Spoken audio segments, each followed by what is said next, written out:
кечинде жатаарда төшөккө жатканда көзүңөрдү жумуп алып туруп Алла менен сүйлөшкүлө.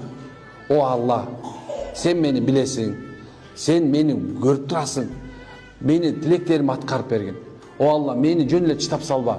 Мен келечектеги мындай айтканда ушул бүгүнкү болгон сабактай айта тургандай болоюн. Бүгүндө биз адамдар кандай ушул жерге келип атканбыз, мен дагы ошого мүмкүнчүлүк бер, мен дагы кийин жардам берейин. Менин жашоомасын оор сыноо салып койдуң, бирок бул сенин мага кылган жакшылыгың. Сен мага жакшылык кылган себебинен сен мага ушундай сыноо бердиң. Бул сыноодон мен чыгам. Алла, сен мени жакшы көрөсүң, ошон сен менин тамагымды берип атасың.